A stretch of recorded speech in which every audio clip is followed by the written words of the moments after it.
Along the misty banks of Louisiana's Bayou River, there once stood a plantation whose records were deliberately destroyed in 1859. The account books were burned, and the witnesses were silenced. But some traces remain, fragments in court records from New Orleans that mention a murder trial that was suddenly dismissed. All trial documents were sealed by court order. Parish burial records list 71 graves dug during the same week on a single property. Yet every death was officially recorded as natural causes. For more than 150 years, one name has been whispered through the cane fields, a name connected to both unimaginable cruelty and unforgettable revenge. Tonight, we're uncovering the secrets surrounding the DeVoe plantation and the woman whose resistance destroyed everything her master built. Before we continue with the story of Patience DeVoe and the girl who turned silence into resistance, I want to hear from you.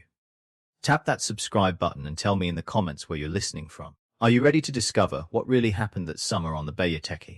Because the truth doesn't begin with blood, it begins with a bill of sale. St. Landry Parish stretched across fertile Louisiana like a patchwork quilt of wealth and suffering.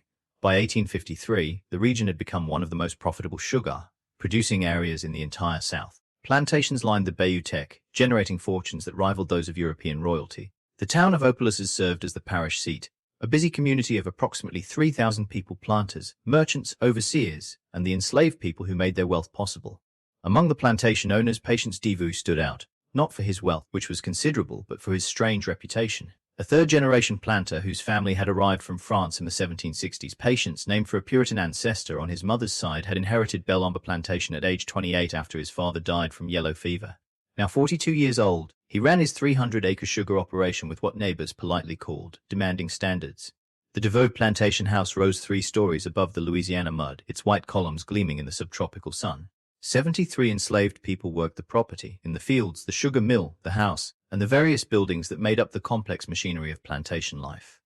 The property was profitable, producing nearly 200 hogsheads of sugar annually, enough to maintain DeVoe's position among the parish's elite planters. But Belle Ombre harbored a secret that even the most cruel of DeVoe's fellow planters would have found disturbing. DeVoe himself cut an imposing figure, tall and lean with sharp features that suggested aristocratic breeding. He dressed perfectly, favoring dark suits even in Louisiana's oppressive heat, and kept a neat beard in the French style. He was educated, having spent 2 years studying in New Orleans, and could quote extensively from both the Bible and various classical texts. He attended church every Sunday at St. Landry Catholic Church, sitting in the DeVoe family pew that his grandfather had purchased in 1791. His wife Claudette had died in childbirth 7 years earlier, along with their infant son. Since then, DeVoe had lived alone in the big house, attended by rotating staff of house servants who, neighbors noticed, rarely lasted more than a few months before being transferred to fieldwork or sold away entirely. The spring of 1853 brought changes to Belle Ombre.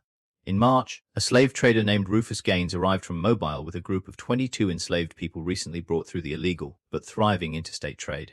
Among them was a girl of approximately 14 years, though her exact age would never be firmly established. The trader's list described her simply as Negro girl, field hand, healthy stock. She had been born somewhere in Virginia and separated from her mother at age 7 when the estate she belonged to was liquidated to pay debts. Since then, she had passed through 5 different owners, moving steadily southward through the domestic slave trade. Each sale took her further from anything she had known. By the time she reached Louisiana, she had learned to keep her eyes down, her voice silent, and her thoughts hidden behind a mask of obedience. DeVoe purchased her for $800, a significant sum that raised eyebrows among the other planters present at the sale.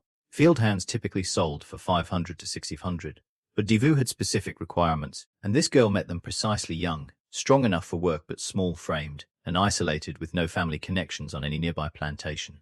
The bill of sale listed her as Clarissa, though she would later claim this was not her true name, merely the latest in a series of names given to her by successive owners, each one stripping away more of who she had been. What happened next would transform her into something else entirely. Clarissa's first month at Belle Ombre passed in the rhythm common to plantation life. She was assigned to the big house, initially working in the kitchen under the supervision of Aunt Rachel, an older woman who had served the DeVoe family for 30 years. The work was demanding, rising before dawn to prepare breakfast, maintaining fires, cleaning, washing, and 100 other tasks that kept the household running. But Clarissa quickly sensed something wrong in the atmosphere of Belle Ombre. The other house servants moved with a particular kind of tension. Their eyes darted toward DeVoe whenever he entered a room. Conversation stopped abruptly when he approached. And there were absences, servants who disappeared from the house staff without explanation, replaced by new faces who carried the same haunted expression within weeks. Aunt Rachel tried to warn her in the careful coded language that enslaved people used to communicate dangerous truths. Master DeVoe, he got particular ways. she said one evening as they scrubbed pots in the kitchen house. You mind yourself, child. Keep your head down. Do your work. Don't never give him cause to notice you special. But it was already too late. On a humid night in late April, DeVoe summoned Clarissa to his study. The room smelled of tobacco and old leather, lit by oil lamps that cast wavering shadows across walls lined with books. DeVoe sat behind a massive desk of imported mahogany, his face emotionless as he regarded her. You can read, can't you? He asked. The question was dangerous. Literacy among enslaved people was illegal in Louisiana, punishable by whipping or worse. Clarissa kept her eyes fixed on the floor. No, sir, don't lie to me. His voice remained calm, almost conversational. I saw you looking at the newspaper I left in the dining room. Your eyes were moving across the words. The silence stretched between them, heavy with threat. I asked you a question. DeVoe continued. Can you read? Carissa's mind raced through possible responses, calculating which lie might save her. But something in DeVoe's tone suggested he already knew the answer. That this was some kind of test with no safe outcome. Some, sir, she finally admitted, her voice barely audible. My first master's daughter. She taught me some before. Before you were sold away? DeVoe finished the sentence for her. He leaned back in his chair, pressing his fingertips together. Interesting. Very interesting indeed. What Clarissa didn't know, couldn't have known, was that Patience DeVoe had been searching for exactly this combination of characteristics. He needed someone literate, someone isolated, someone who could be shaped for his purposes, someone who wouldn't be missed. Over the following weeks, Carissa's duties shifted. She was assigned to clean DeVoe's private rooms, to organize his papers, to assist him with letters. The work itself seemed almost easier than her previous tasks, but it came with a price that became clear gradually. Through small degradations that built upon each other like layers of sediment, DeVoe began requiring her presence in his study every evening, supposedly to help with paperwork. But the tasks grew stranger. He would dictate passages from the Bible, making her copy them repeatedly, checking her handwriting with critical eyes. He would quiz her on scripture, punishing wrong answers with hours of standing motionless in corners, denial of meals or small physical punishments that left no visible marks. A twisted finger bent back until she gasped, pressure applied to the soft spaces behind her ears, his grip on her arm just tight enough to bruise bone, deep without breaking skin. You need to be corrected, he would say in that same calm conversational tone. These are lessons in obedience, in submission to proper authority. Do you understand? The other house servants watched with knowing eyes and said nothing. They had seen this before. They knew how it ended. By June, Clarissa's situation had deteriorated beyond anything her previous experience had prepared her for. DeVoe's lessons had evolved into systematic torture, carefully calculated to maximize suffering while leaving minimal visible evidence. He was methodical, almost scientific in his approach, as though conducting some dark experiment in human endurance. He kept detailed journals, Clarissa discovered, documenting his training methods. In neat handwriting, she saw them once left open on his desk, pages filled with observations about pain thresholds, effective punishment techniques, methods of breaking the human will while maintaining physical capacity for work. She realized with horror that she was not the first. The journals referenced other subjects, numbered but not named, with clinical notes about their responses to various treatments. Subject 7 had lasted 3 months before being transferred. Subject 9 showed promising initial compliance, but ultimately proved unsuitable. Subject 12, the most recent entry before Clarissa's arrival, had required disposal after an incident that DeVoe described only as regrettable but necessary. Clarissa was Subject 13. The summer of 1853 settled over St. Landry Parish like a suffocating blanket. In the sugar fields, enslaved workers moved between the cane rows, their bodies dark against the green stalks, their songs carrying across the morning mist. Life at Belle Ombre continued its surface rhythm, the bells marking work hours, the routine of planting and cultivation, the weekly visits from neighboring planters who saw only what DeVoe chose to show them. But inside the big house, Clarissa was disappearing. Not physically. DeVoe was too clever for that. She still appeared at meals, still performed her visible duties, still attended to the tasks that would be noticed by others. But piece by piece, something essential was being carved away from her, removed with the precision of a surgeon's knife. DeVoe's methods were sophisticated. He understood that breaking a person required more than physical pain. It required isolation, disorientation, the systematic destruction of identity and hope. He rotated his punishments to prevent adaptation, mixed rewards with cruelty to create confusion, used sleep deprivation and forced wakefulness to blur the boundaries of reality. Some nights he would summon her to read aloud from his favorite texts, passages from the Old Testament about masters and servants, obedience and punishment, the divine order of hierarchy. Other nights he would force her to stand motionless for hours while he worked at his desk, punishing any movement with fresh torments. He deprived her of food, then presented elaborate meals and watched her eat while asking questions designed to humiliate. He gave her tasks impossible to complete, then punished the inevitable failures with methodical cruelty. Through it all, he maintained his facade of respectability. On Sundays, he attended church services, standing to sing hymns with his rich baritone voice. He hosted dinner parties where he entertained neighboring planters with discussions of sugar prices and political developments. He was known as a cultured man, perhaps a bit reserved since his wife's death, but hardly worthy of suspicion. The other enslaved people at Belle Ombre knew, of course. They always knew. But what could they do? Speaking out meant death, or worse, being sold away to the brutal sugar plantations further south, where life expectancy was measured in years rather than decades. So they averted their eyes and whispered prayers, and tried not to think about the sounds that sometimes echoed from the big house late at night. Aunt Rachel tried once to intervene. She approached the overseer, a man named Dalton who managed the field operations, and carefully suggested that Clarissa was being worked too hard, that perhaps she should be reassigned to other duties. Dalton listened with an emotionless expression, then reported the conversation directly to DeVoe. Rachel spent 3 days in the punishment shed, a small building behind the sugar mill where infractions were corrected, emerging with fresh scars on her back and a new understanding of the boundaries of what could be risked. She never spoke of Clarissa again, though sometimes Clarissa would find small things left for her, a piece of cornbread wrapped in cloth, a cup of water placed where she would find it, small gestures of solidarity that carried enormous risk. As summer turned toward fall, Clarissa began to change in ways that went beyond the physical. Something was hardening inside her, crystallizing through the heat of her suffering into a form that even she didn't fully recognize. The mask of obedience remained, but behind it something else was growing. Not hope, which DeVoe had systematically destroyed, but something colder and more durable: calculation. She began to study DeVoe the way he studied her, learning his patterns and habits, his strengths and vulnerabilities. She observed which days he drank heavily from the crystal decanter in his study, how the alcohol made him careless. She noticed that he kept the key to his private rooms on a chain around his neck, but that he removed it before sleeping. She learned the layout of the house with the detailed precision of someone planning an escape, counting steps in the darkness, memorizing the locations of loose floorboards and squeaking hinges. She also began to understand the full scope of what DeVoe had been doing. Through careful observation and pieced together fragments of overheard conversation, she realized that she was far from his first victim.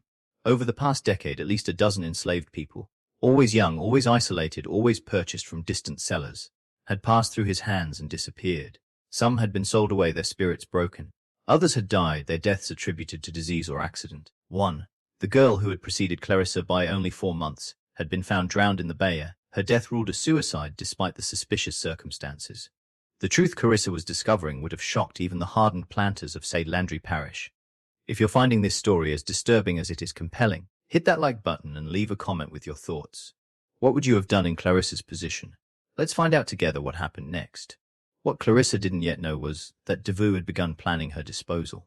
In his journal, he had started making notes about her deteriorating usefulness and increasing risk of detection. He had already contacted the trader Rufus Gaines about potential buyers in the deep south, places where questions wouldn't be asked and records wouldn't be kept. Clarissa had perhaps 2 weeks before she would be sold away, or worse. October arrived with its deceptive coolness, the brutal heat of summer giving way to temperatures that made fieldwork almost bearable.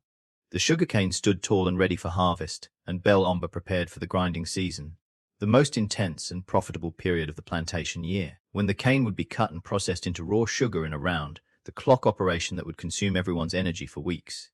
DeVoe's mood had shifted in ways that Clarissa recognized as dangerous. He had become almost cheerful, sometimes humming to himself as he worked at his desk. He had also become less careful in his torments, as though his attention had moved beyond her to some future prospect. She understood why when she overheard a conversation between DeVoe and his overseer in early October. "Gaines will be here on the 20th, DeVoe was saying. "I need you to prepare the girl, have her cleaned up, make her presentable. He's found a buyer in the sugar parishes south of New Orleans. They're not particular about condition, but they do want the merchandise delivered intact." The overseer's response was too quiet to hear, but DeVoe's reply came clearly. "Don't concern yourself with the details. Just make sure she's ready for transport. After that, she becomes someone else's problem." Clarissa's heart pounded as she absorbed this information. October 20th was 12 days away, 12 days until she would be sold into what everyone knew were the most brutal conditions in the entire South, the vast sugar plantations where enslaved people were worked to death and replaced like worn-out tools, where life expectancy was 3 to 5 years, where survival itself was considered a form of extraordinary luck. She would not live long enough to be sold. The decision formed in her mind not as a conscious choice, but as an inevitability, like water finding its path downhill. She could not escape. The patrol system was too efficient, the geography too hostile to runaways, especially a young woman traveling alone. She could not appeal to authorities. The law itself considered her property, not a person with rights to protection. She could not hope for rescue or intervention. Everyone who knew of her situation had already demonstrated their powerlessness or unwillingness to act. But she could act herself. That night, Clarissa took inventory of her resources. They were pitifully few: her knowledge of the house, her literacy, her familiarity with Devoe's routines, and her access to his private rooms. She also had something else, something that Devoe himself had given her without realizing it: a detailed understanding of anatomy and the infliction of pain learned from observing his methods, from enduring them, from reading the clinical descriptions in his journals. She began to plan with the same methodical care that Devoe had applied to her destruction. The tools she needed were readily available in any plantation household. The sugar mill had sharp implements for cutting cane. The kitchen held knives of various sizes. The carpentry shop contained saws and axes. But Clarissa understood that her window of opportunity would be measured in minutes, perhaps seconds. She needed something immediately accessible, something that wouldn't raise suspicion if she carried it, something that could serve her purposes efficiently. She found it in Devoe's own study. Among the various items on his desk was a letter opener, a foot-long blade of Sheffield steel, sharp enough to slice paper with precision, pointed enough to penetrate leather, substantial enough to serve as a weapon if wielded with sufficient force. Devoe used it daily, leaving it lying on his desk among his papers. A tool so ordinary that its potential deadliness was invisible. Clarissa also made another discovery during her careful observation of Devoe's evening routine. On Wednesday nights, he indulged in particularly heavy drinking, consuming most of a bottle of bourbon while reviewing the week's plantation accounts. The alcohol made him drowsy, made him careless, made him vulnerable in ways he would never be when sober. Wednesday, October 14th, 6 days before she was scheduled to be sold away, would be her only chance. The days leading up to October 14th passed with painful slowness. Clarissa moved through her routine with mechanical precision, her mind operating on 2 levels, simultaneously performing her duties while constantly reviewing her plan, searching for flaws, calculating probabilities, preparing for backup plans. She was terrified. The fear lived in her stomach like a physical thing, making food difficult to swallow, making sleep impossible. But underneath the fear was something else. Something that burned with a cold, steady flame. Not hatred exactly. Hatred was too hot, too consuming. This was something colder and more durable, a commitment to action regardless of consequence, an acceptance of whatever price would need to be paid. The plantation continued its rhythms around her, unaware of the storm gathering in one girl's heart. In the fields, the cane stood ready for harvest, its tall stalks rustling in the October breeze. In the sugar mill, the overseer Dalton supervised repairs to the grinding equipment, preparing for the intense weeks ahead when the mill would run day and night. In the quarters, enslaved families gathered after dark, sharing meals and stories, creating moments of humanity in a system designed to deny it. Clarissa observed all of this with a strange detachment, as though she were already a ghost, already separated from the world of the living. She found herself noticing details she had never paid attention to before: the way morning light caught in spider webs strung between the porch columns, the particular sound of Aunt Rachel's humming as she worked in the kitchen, the smell of wood smoke drifting across the yard in the evening. These things seemed suddenly precious, suddenly worthy of attention, as though her mind was cataloging them for a future that might not include such observations. On Monday, October 12th, a traveling preacher arrived at Belle Ombre. This was common practice in rural Louisiana. Circuit, riding ministers who moved from plantation to plantation, conducting services for enslaved communities, who were permitted to gather for worship under supervised conditions. The preacher, a thin man named Reverend Caldwell, set up in the cleared space behind the quarters, and Devoe graciously permitted his enslaved workers to attend the evening service. Clarissa went because absence would be noticed, would raise questions. She sat at the back of the gathered crowd, perhaps 80 people assembled in the fading light, and listened as Reverend Caldwell preached about deliverance. His text was from Exodus, the story of Moses leading the Hebrew people out of bondage in Egypt, the plagues that fell upon their oppressors, the parting of the Red Sea. "The Lord sees your suffering," Caldwell proclaimed, his voice carrying across the crowd. "He hears your cries, and in his time, in his way, he will deliver you from bondage. You must have faith. You must believe that justice, though delayed, will surely come." The words washed over Clarissa like water over stone. She had heard such promises before, had clung to them during her darkest moments, had prayed for deliverance until her voice was hoarse and her knees were bruised from kneeling. But deliverance had not come. Justice had not arrived. God, if he existed, seemed remarkably uninterested in the sufferings of enslaved people in Louisiana. She would not wait for divine intervention. She would create her own deliverance, deliver her own justice, even if the price was her life. After the service, as people dispersed back to their cabins, Aunt Rachel approached Clarissa with unusual directness. The older woman's face was deeply lined, her hands twisted from decades of labor, but her eyes were sharp and knowing. "Child," she said quietly, positioning herself so that their conversation would appear casual to any observer. Whatever you're planning, don't do it. Clarissa felt her heart skip. I don't know what you mean. Yes, you do. Rachel's voice was gentle but firm. I've seen that look before. I've seen it on the face of a boy named Samuel maybe 10 years back. He had that same expression you're wearing now, like someone who's decided dying is better than living. You know what happened to Samuel? Clarissa shook her head. They caught him before he could do whatever he was planning. Beat him so bad he couldn't walk for a month. Then they sold him to a trader heading for the cotton fields in Mississippi. I heard he died within a year, worked to death in the hot sun. Rachel paused, letting the lesson sink in. Whatever Master Devoux done to you, child, it ain't worth throwing your life away. My life is already thrown away, Clarissa said, surprised by the steadiness of her own voice. I'm being sold on the 20th to the sugar parishes south of New Orleans. You know what that means? Rachel's expression shifted, genuine distress crossing her weathered features. Oh, child, no, not there? So tell me, Aunt Rachel, what's the difference between dying quickly and dying slowly? At least one way I get to choose. At least one way I get to take something with me when I go. The older woman was silent for a long moment, her eyes searching Clarissa's face. Then slowly, she nodded. I can't stop you, I know that. But I can tell you this, if you're going to do what I think you're going to do, you make sure you finish it. Don't leave him alive to tell what happened. Don't give him chance to hurt nobody else. You understand? Rachel reached out and squeezed Clarissa's hand. A gesture so brief that anyone watching would have missed it. May the Lord have mercy on your soul, child, and may he have none on his. Then she was gone, disappearing into the darkness between the cabins, leaving Clarissa alone with her thoughts and her terrible resolution. Tuesday, October 13th dawned grey and cool, with low clouds promising rain that never came. Clarissa woke before dawn as always and moved through her morning routine with the automatic precision of long practice. She built up the kitchen fires, helped prepare breakfast, carried trays to the big house, cleaned rooms, washed dishes, performed the endless small tasks that made up the machinery of domestic service. But today was different. Today every action carried extra weight, every moment potentially her last experience of ordinary things.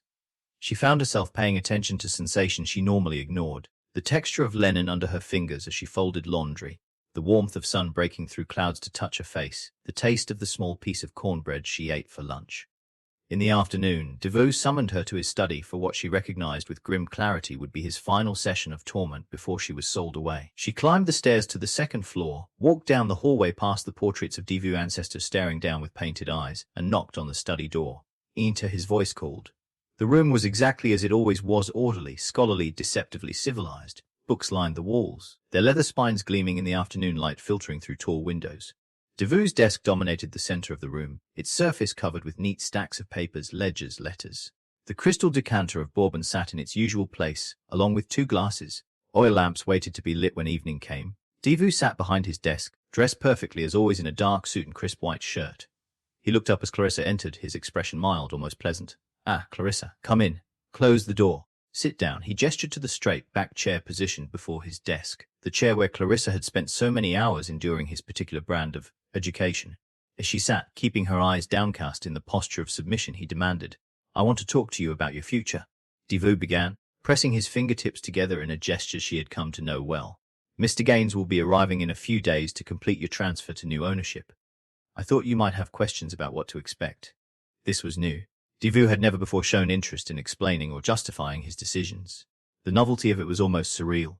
I have no questions, sir, Clarissa said quietly.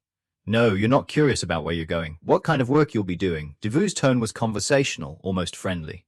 This, Clarissa understood, was part of his psychological method, the unpredictable shifts between cruelty and kindness, keeping his subjects off balance, never certain what to expect. No, sir. He studied her for a moment, his eyes sharp despite the mild expression.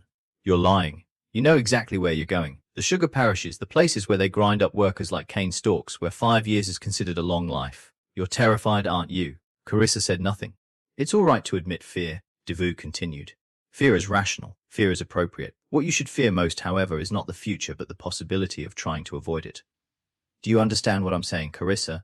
He was warning her not to try to escape, not to try to resist, not to try anything that would make him respond more severely. The warning itself was almost gentle, which made it more terrifying than any explicit threat.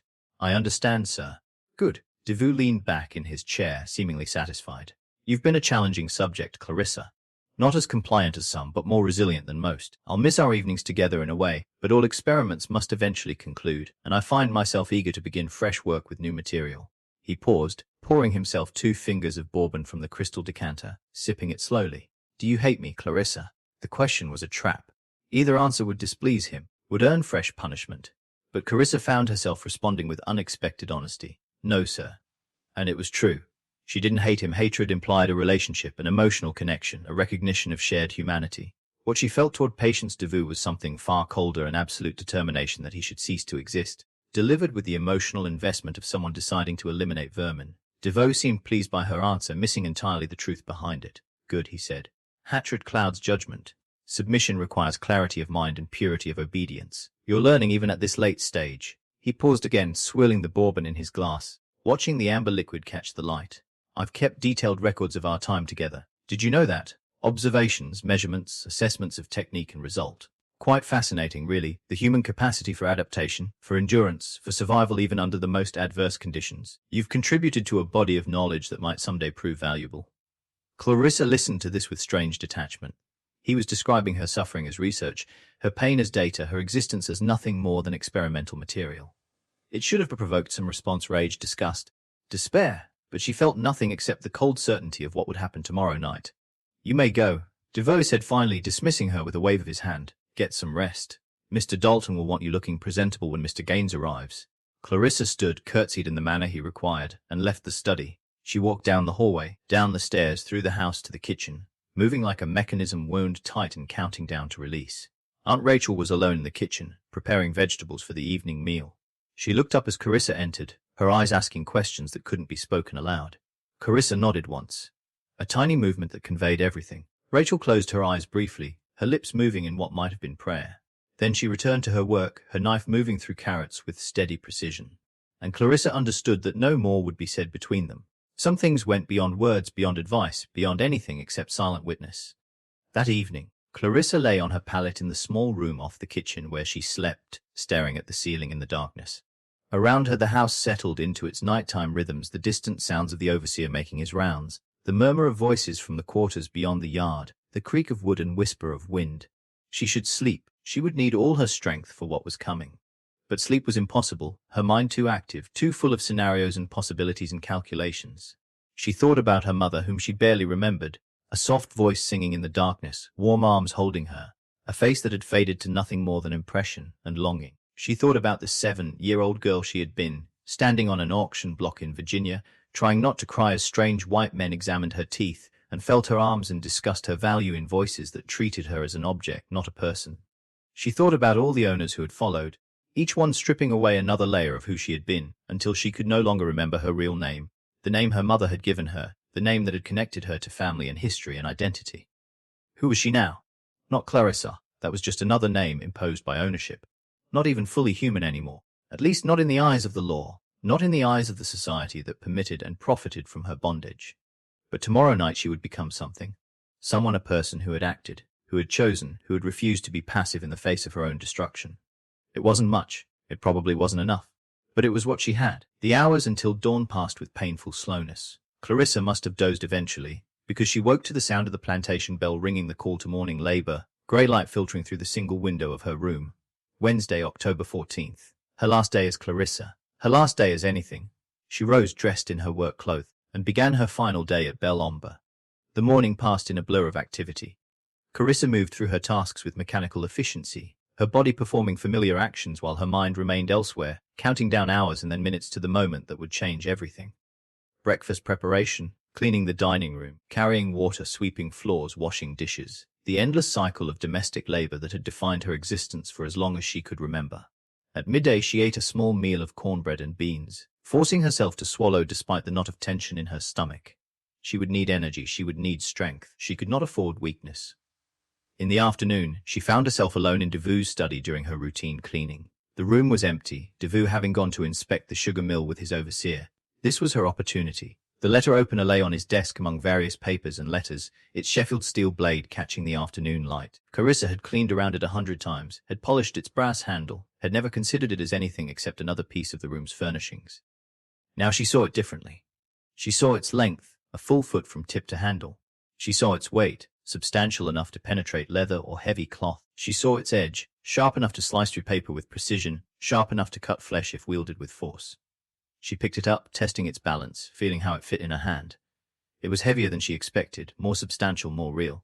This was not an idea anymore. This was a weapon. This was the tool that would transform intent into action. Her heart hammered in her chest as she made her decision. She couldn't wait until evening to secure it. If Devoe noticed its absence before then, everything would be ruined. But carrying it on her person all afternoon was risky. If she was searched for any reason, if it was discovered, she made her choice. Carefully, she wrapped the letter opener in a cleaning cloth, then tucked it into the deep pocket of her work dress, arranging the fabric so that the shape wouldn't be obvious to casual observation. The weight of it pulled at her pocket, a constant reminder of what was coming, of what she was about to become. She finished her cleaning, left the study, and moved through the rest of the afternoon with the letter opener pressed against her thigh through layers of cloth, its presence a secret weight that only she knew about. Evening came. The sun sank toward the horizon, painting the sky in shades of orange and red that seemed almost offensively beautiful. Clarissa helped prepare dinner, served Devoe his meal in the dining room, cleared the dishes afterward, moved through her routine while the knife in her pocket waited, patient and cold. At 8 o'clock, Devoe retired to his study, as was his Wednesday custom. Through the closed door, Clarissa could hear familiar sounds, the clink of glass on glass as he poured bourbon, the creak of his chair, the rustle of papers as he worked through plantation accounts and letters. She waited in the hallway outside, her back against the wall, one hand in her pocket wrapped around the letter opener's handle. Her heart was beating so loudly she was certain everyone in the house must hear it, certain that someone would discover her lurking here and demand to know what she was doing. But no one came. The house was quiet except for distant sounds from the kitchen and quarters. The ordinary noises of evening at Belle Ombre. Time passed with strange elasticity, seconds stretching into minutes, minutes compressing into moments. Clarissa found herself in an odd state of consciousness, simultaneously hyper, aware of every sensation and somehow distant from them all, as though she were watching herself from outside her own body. At 9 o'clock, precisely on schedule, Devoe's voice called through the door. "Clarissa! Attend me." This was the moment, this was the threshold. Once she crossed it, there would be no going back, no undoing, no mercy. Everything that followed would flow inevitably from what happened in the next hours. Clarissa took a breath, feeling the letter opener's weight in her pocket one last time. Then she opened the study door and stepped inside. Extremvn star anagia. The following section contains graphic descriptions of violence. Skip ahead if needed. The study was warm, lit by 2 oil lamps that cast wavering shadows across the walls of books. Devoe sat behind his massive mahogany desk, his face slightly flushed from the bourbon he'd been drinking. The bottle beside him was more than half empty. He had consumed more than usual tonight, which was exactly what Clarissa had been counting on. His movements when he gestured for her to close the door were slightly less precise than normal, his eyes slightly unfocused. He was drunk, or close to it, vulnerable in ways he would never be when sober. His guard lowered, his reaction slowed, his judgment impaired. "Come here," he ordered, gesturing to the spot beside his desk where Clarissa had stood so many times before. Clarissa moved forward, her right hand still in her pocket, fingers wrapped around the letter opener's handle. Everything seemed to slow down, each second stretching into eternity. She could see individual dust motes floating in the lamplight. She could hear her own breathing, her own heartbeat, the creak of floorboards beneath her feet. She could smell the bourbon on Devoe's breath, the tobacco smoke that clung to his clothes, the faint scent of leather and old paper that filled the study. Time seemed to compress and expand simultaneously. In her peripheral vision, she could see the crystal decanter on Devoe's desk, the light refracting through the amber liquid within it. She could see the ledger books stacked neatly on the corner of his desk, each one recording the financial transactions that reduced human beings to columns of numbers and profit margins. She could see Devoe's hands, the hands that had inflicted so much calculated suffering, resting on the desk's surface, fingers drumming idly against the polished wood. "I've been reviewing my notes on your progress," Devoe was saying, his words slightly slurred. "Quite remarkable, really, your capacity for endurance, your ability to adapt to challenging circumstances. It's almost a pity that our work together must end. But as I said, all experiments must conclude eventually." He reached for his bourbon glass, raised it to his lips, drank deeply. His attention was momentarily diverted, his neck exposed above his collar, the lamplight casting shadows in the hollow of his throat.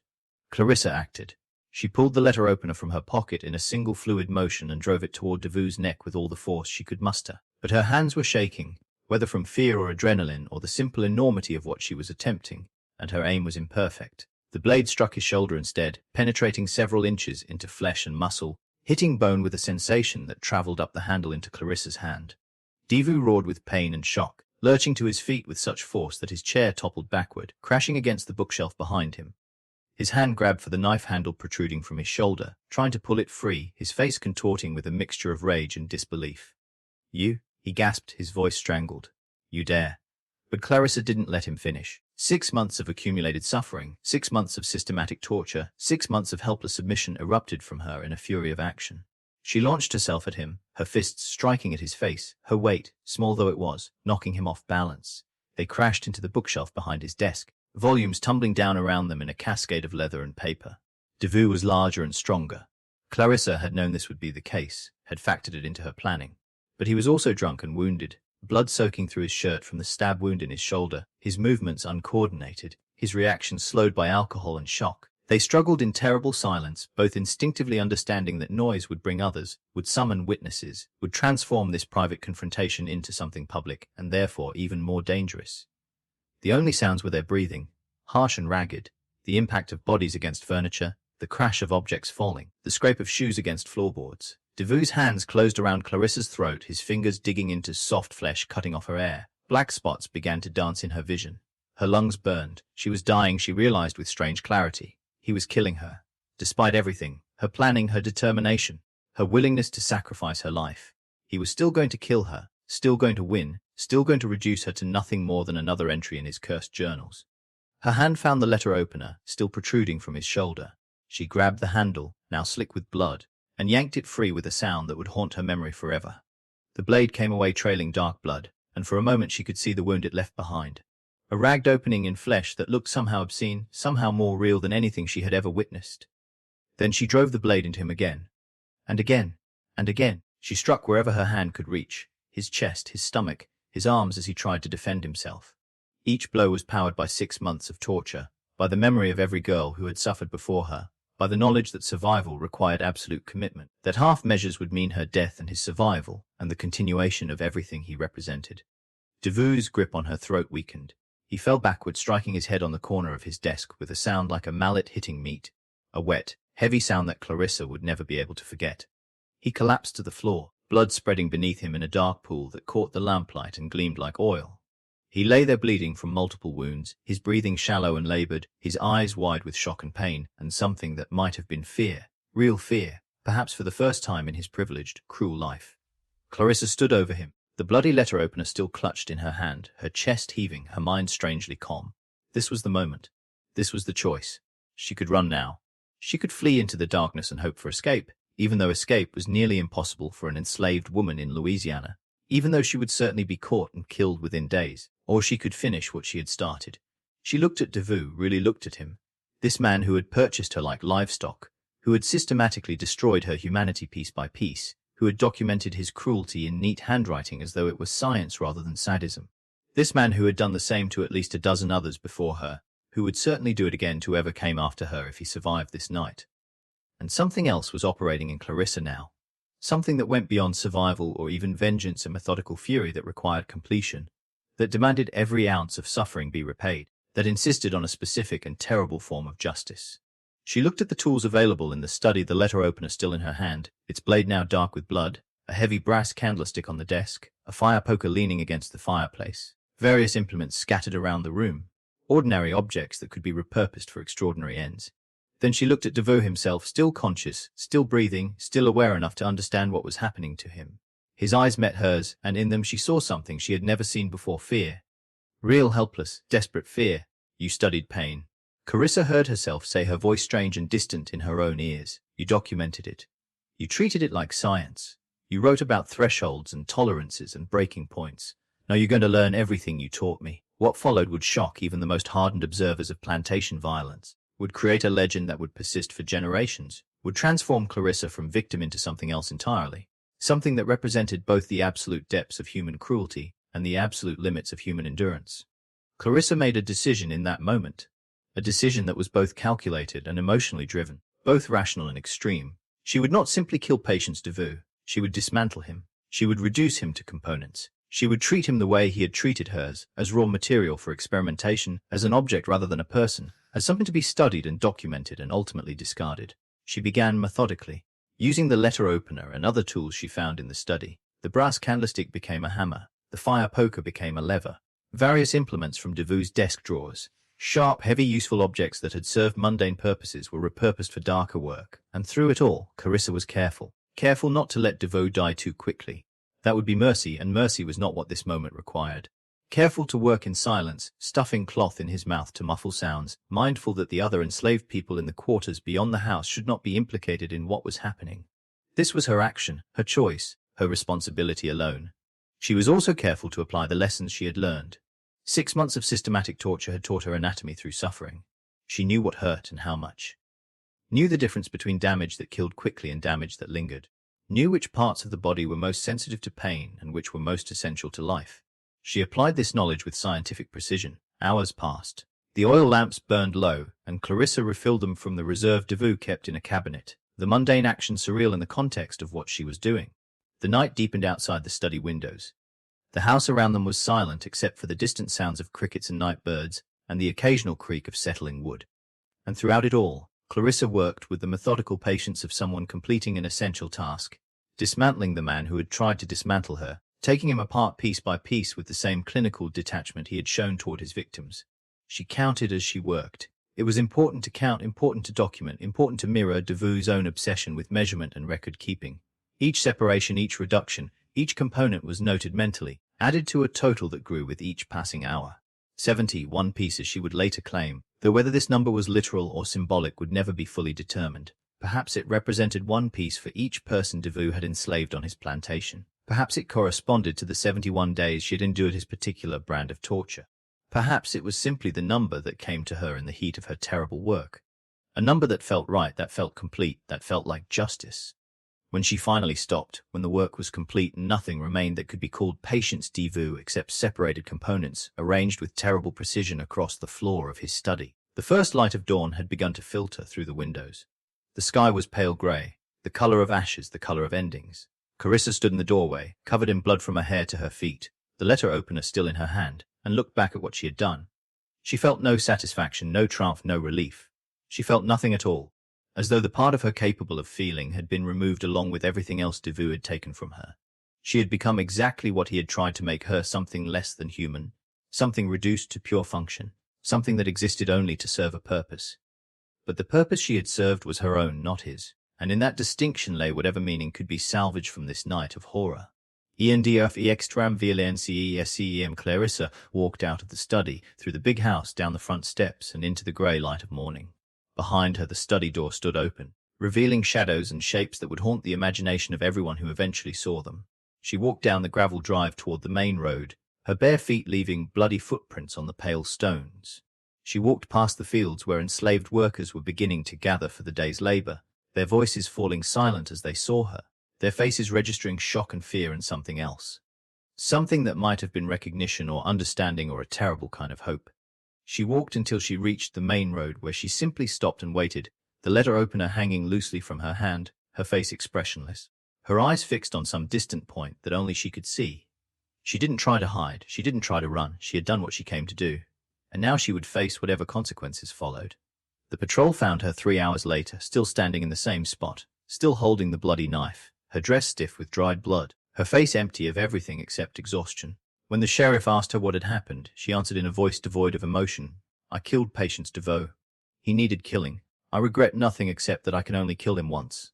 The discovery of Patience de Vue's remains triggered chaos across St. Landry Parish. When the overseer Dalton entered the study at dawn to review the day's work assignments, finding the door standing open, finding the silence within somehow worse than any sound, he discovered a scene that would haunt him for the rest of his life. His screams brought the other house servants running. Aunt Rachel arrived first, took one look through the doorway, and immediately began herding the others away, preventing them from seeing what lay inside. But it was too late. They had glimpsed enough. Word spread through the quarters within minutes, carried on whispered breaths and horrified expressions. The parish sheriff arrived within hours, accompanied by a coroner named Harding and half a dozen armed deputies. They sealed the study and began documenting what they found with grim efficiency. The coroner, a man who had performed autopsies on yellow fever victims and battlefield casualties during the Mexican War, emerged from the room pale and shaken, refusing to provide details about what he had witnessed beyond the bare minimum required for his official report. "I've seen men torn apart by cannon fire," Harding told the sheriff, his voice unsteady. "I've examined bodies pulled from the river after weeks in the water. I've cut open cholera victims and dissected corpses in anatomy classes. But I have never, in 20 years of medical practice, seen anything like what's in that room. It's not human. It's not possible. It's—" He couldn't finish the sentence. The sheriff, a man named Bodrox, who had served in his position for 15 years, took his own look at the study. He stayed inside for perhaps 5 minutes before emerging, his face grey, his hands shaking as he fumbled for his pipe. He smoked 3 bowls of tobacco in rapid succession before he felt composed enough to issue orders. "No one speaks of what's in that room," he told his deputies. "Not to your families, not to your friends, not to anyone. Whatever we saw in there, it doesn't leave Belle Ombre. Is that understood?"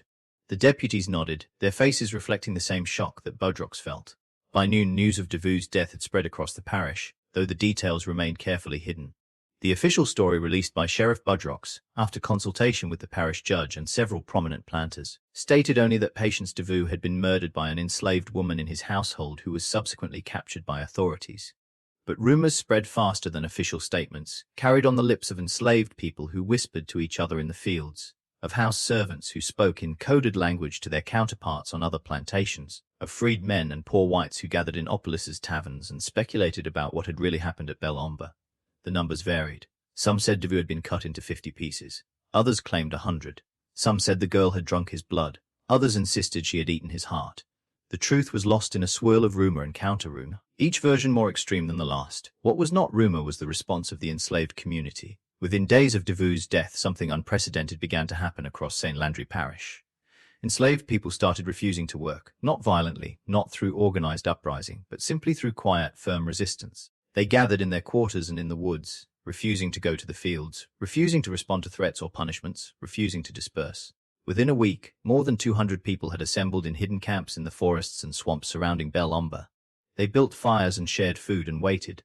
No demands were made, no statements were issued. They simply existed in a state of collective refusal, and their very presence sent waves of terror through the planter class. It was the closest thing to organized resistance that Louisiana had seen since the German Coast Uprising of 1811, and it terrified the white population. Patrols were doubled, then tripled. Militia units were called up. Armed planters rode the roads between plantations, searching for signs of further insurrection. But the assembled enslaved people remained peaceful. They committed no violence, they threatened no one. They simply refused to work until the girl, Clarissa, or whatever her name was, received what they called justice. The problem, from the perspective of Louisiana's legal system, was what exactly did that mean? Under the state's Black Code, enslaved people who murdered their masters were to be executed swiftly and publicly, their deaths serving as warnings to prevent further insurrection. But the circumstances of this case presented unusual complications that made the usual procedures impossible to follow. First, there was the matter of Devue's study. When authorities searched it thoroughly, they discovered his journals, detailed records of systematic torture spanning more than a decade, descriptions of methods and results, clinical notes about previous victims. The documents were so disturbing that the judge presiding over Clarissa's case, a man named Broussard who had served on the bench for 20 years, ordered them sealed immediately. These cannot be made public. Broussard told the sheriff and the parish prosecutor in a closed meeting, "If word spreads about what Devue was doing, it will provoke reactions we cannot control. The enslaved population will use it as justification for violence. Abolitionist newspapers in the North will seize on it as propaganda. Our entire social order could be called into question." But the journals provide context for what the girl did. The prosecutor argued. They explain nothing. Broussard interrupted. They are the ravings of a disturbed mind, and they will never see the light of day. Seal them. Lock them away. They are not to be referenced in any court proceeding. Is that clear? So the journals were removed from evidence, placed in a sealed box, and stored in the parish courthouse vault where they would remain, officially, at least, for the next century and a half. Second, there was the question of how Clarissa had accomplished what she did. The physical evidence suggested a sustained assault lasting hours, requiring strength and determination that seemed implausible for someone of her size and condition. Medical experts brought in to examine the study were baffled by the precision of what had been done, the apparent anatomical knowledge required, the sheer physical endurance necessary to complete such work. "It's not possible," one doctor insisted. "A girl of her size and strength simply could not have done this alone. There must have been others involved, multiple attackers working together." But Clarissa, when questioned, maintained that she had acted alone. "No one helped me," she stated flatly during her one and only interrogation. "No one knew what I was planning. This was my choice and mine alone.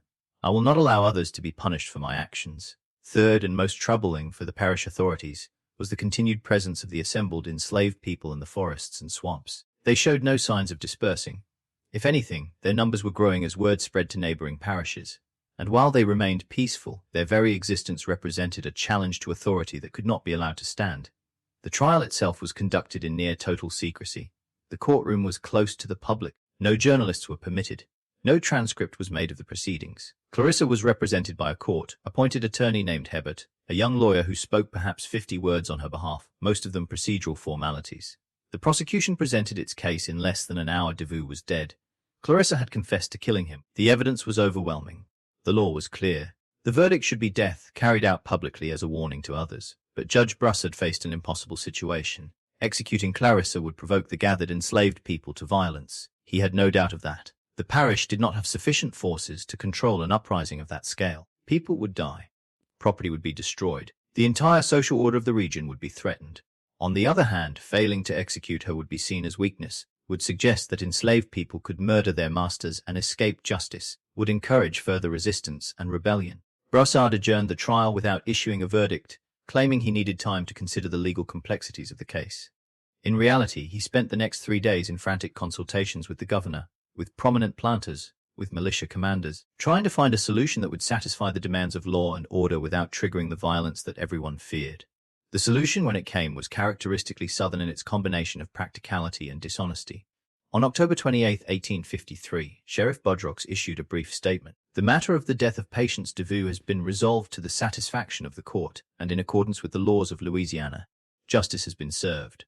All enslaved persons are ordered to return to their plantations and resume their normal duties. Any who refuse will be considered in rebellion and dealt with accordingly. No further details were provided. No verdict was announced. No execution was recorded. Clarissa vanished from official records after that date. No sale appears in any parish registry.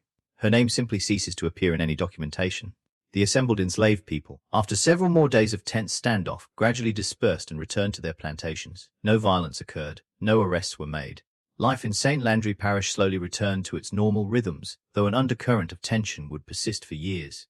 What actually happened to Clarissa became the subject of endless speculation and rumor. Some claimed she had been sold to a plantation in Texas, her identity hidden to prevent her from becoming a martyr. Others insisted she had been quietly executed and buried in an unmarked grave in the woods behind Belle Ombre. A few whispered that she had been helped to escape by abolitionists, smuggled north through the Underground Railroad to freedom in Canada. There was even a persistent rumor, never confirmed but never entirely dismissed, that Judge Brassard had made a deal with certain powerful interests, that Clarissa had been purchased by agents working for Northern abolitionists, that money had changed hands, that she had been transported out of Louisiana under cover of darkness to live out her days in freedom somewhere far from the scenes of her crime. The truth, like so much else about this case, was deliberately hidden, buried behind layers of official silence and unofficial myth-making. What is known is this. Belle Ombre Plantation was sold at auction in December 1853, purchased by a group of planters who divided the property among themselves. The big house was torn down the following spring, its materials salvaged or burned, the site left empty. Within 5 years, the Louisiana forest had begun to reclaim the land, vines and undergrowth covering what had once been manicured grounds and cultivated fields. The 71 burial plots mentioned in parish records, discovered by workers clearing the grounds after the auction, were never adequately explained. Official documents claimed they contained victims of a yellow fever outbreak, though no such epidemic was recorded in St. Landry Parish during 1853 or 1854. The plots were shallow, hastily dug, and contained no coffins or markers. Local historians who later researched the matter found no death certificates, no names, no explanation for why so many people had been buried on the same property within the same week. Some speculated they were not graves at all, but rather holes dug by authorities searching for evidence, though evidence of what was never clarified. Others believed they represented something more symbolic, perhaps 71 separate sites where parts of Deveau had been buried, each piece interred individually in some grim memorial to Clarissa's methodical vengeance. Or perhaps they marked the number of people Deveau had tortured and killed over his years of systematic cruelty. Victims whose deaths had been disguised as disease or accident, or simply erased from record. The truth was never officially established, and after a few years the question ceased to be asked. In the decades that followed, the story of Clarissa and Patience Deveau became legend, then myth, then a whispered tale told in the quarters of Louisiana plantations among enslaved communities. She became a folk hero, her name, or the name she had been given, since her real name was never known, invoked as a reminder that even the most powerless person possessed the capacity for resistance, that cruelty could breed consequences, that the human spirit could not be entirely broken, no matter how systematic the attempt. Among the planter class, she became a cautionary tale, rarely spoken of directly but always present as a reminder that absolute power was never quite as absolute as it seemed, that treating enslaved people with excessive cruelty could provoke reactions that threatened the entire system on which their wealth and comfort depended. The sealed journals remained in the parish courthouse vault. officially forgotten but occasionally rediscovered by curious clerks or historians who were then quickly warned away from examining them too closely. Some claim to have read portions before being stopped, reporting content so disturbing that they refused to provide details. Others insisted the journals had been destroyed decades ago, that the sealed box in the vault contained nothing but ashes and dust. The Civil War came and went. Slavery ended through federal force rather than internal collapse. Louisiana entered its long, brutal period of Reconstruction and Jim Crow, violence and resistance continuing in new forms under new names. The story of Clarissa faded from public memory, preserved only in oral traditions and in sealed documents that few people knew existed and fewer still were permitted to see. But in certain corners of St. Landry Parish, in certain communities with long memories, the story persisted. Older people would tell younger ones about the girl who had killed the master, who had refused to die quietly, who had taken her vengeance with methodical precision and transformed her suffering into something that could not be ignored or forgotten. Whether she lived or died, whether she found freedom or remained in bondage until emancipation, whether she ever reclaimed her true name or remained Clarissa forever, these questions were never answered with certainty. What remained was the undeniable fact of what she had done. On the night of October 14, 1853, a young woman subjected to unspeakable cruelty had refused to accept that suffering as her fate. She had acted, knowing that action meant almost certain death, choosing violence not from madness but from a cold calculation that her life was already forfeit and therefore had nothing left to lose. The number 71, whether literal or symbolic, whether referring to pieces of a dismembered body or years of accumulated victims or burial plots or some other meaning entirely, became attached to her story permanently. 71 pieces of a man who had tried to break her. 71 responses to months of systematic torture. 71 reasons why silence in the face of cruelty is itself a form of violence. The sealed documents remain sealed to this day, locked away in archives that few people access and fewer still are permitted to examine. The property that once was Belomba has changed hands multiple times, subdivided and developed, its dark history erased by time and deliberate forgetting. Modern residents of the area, if they know the name at all, associate it only vaguely with something bad that happened a long time ago. The details lost to generations of silence, but the story endures. It survives in the whispers of communities that remember, passed down through generations, reshaped with every telling yet always carrying the same unshakable truth that a girl stripped of her name, her identity, her humanity refused to vanish quietly. She had been treated as property, her pain reduced to data in some cruel experiment. But instead of surrendering, she struck back with terrifying precision. Whatever price the choice demanded, she paid it without hesitation. In doing so, she became something no label could contain, not just a victim, not merely enslaved, but a force, someone who acted, who chose, who refused to be erased. And in a world built entirely on denying that power, her defiance was nothing short of revolutionary. This mystery reminds us that even in the darkest corners of American history, in the heart of systems designed to crush the human spirit, acts of resistance still erupted, small sparks powerful enough to shake empires. The number 71 still echoes through time, a grim reminder of what happens when human beings are pushed beyond endurance, when the only options left are submission or rebellion. So, what do you think? Was Clarissa justified in what she did? Do you believe she survived, or was this her final stand? And if you had been in her place, would you have done the same? Share your thoughts in the comments. If this glimpse into Louisiana's buried history unsettled you, subscribe and turn on notifications so you never miss another story that forces us to confront the past we tried to forget. Because the past isn't gone, it's just waiting to be heard.